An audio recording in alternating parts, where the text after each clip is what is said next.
Hello again, here's me and Charlie Dog, who's immediately trying to get away from me. Just wanted to offer you some thoughts whilst we're in lockdown. This is like a little in-between video that hasn't got any teaching in it per se, but just some thoughts about singing whilst we're in this situation. I don't know about you, but I haven't felt much like singing in the last couple of weeks. I felt more like that I needed to go inward.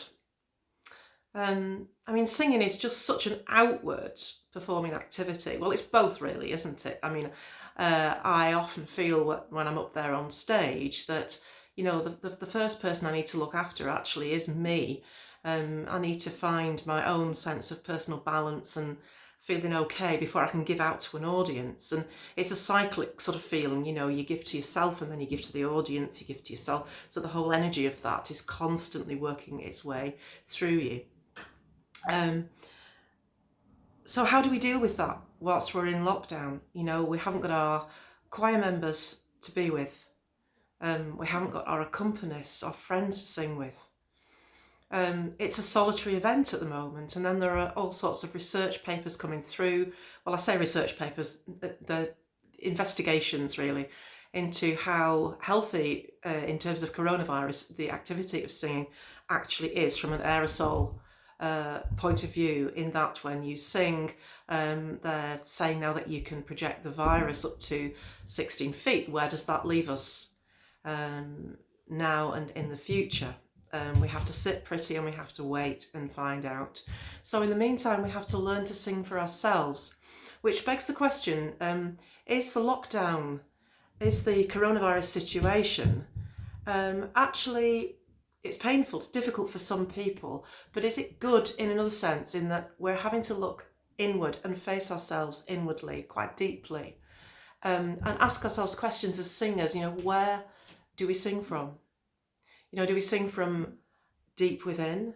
Are we communicating solely for other people? Where does the voice emanate from in itself? It's a great question. And I think it's something to pause and reflect on before the next video comes out, you know, because anything that you think on and feel with this question posed is going to directly affect how you sing, no matter who is teaching you, no matter how you project your voice, or who you're projecting your voice for. So my answer, I suppose, to all that is I sing, in essence, I sing solely for me, because I do believe that if I sing with my own well-being at heart, then anyone else who happens to be listening will pick up those beautiful sense of well-being vibes, if you like, and feel them for them. And therefore, really, without having to work too hard to project myself towards other people and give over or overgive to other people, I've actually given enough. I've given them permission to have a kind of self-love about it. So I was thinking just in the last couple of weeks, when I haven't really felt much like singing, what can I do to reflect how I feel at the moment and still, you know, kind of give voice, if you like. So I just started humming a little bit. And I just thought, well, if I do hum, where's it coming from? And I just drew the sound in and I investigated the depth of me, and stayed there. I sat with it for quite a while. Off you go.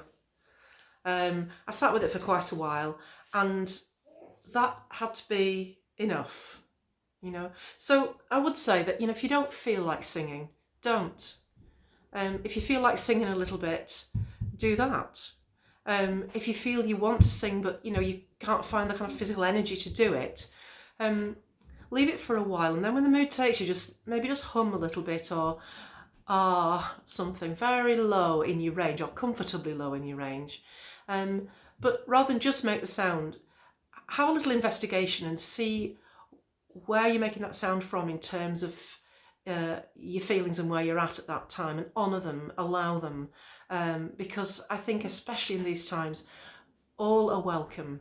All feelings, emotions, they've all got to sit in that beautiful space that you are. And hopefully when we rise from this situation, little bit by bit, that will have been the most beautiful place to have inhabited, and it will have the most gorgeous knock-on effect in your voice, and you'll be able to share that with others very slowly and very steadily, and only when you're ready for it. So let's see this as the most wonderful opportunity to dive a little and to find out if there's anything that we've been missing. Anyway, I wish you well.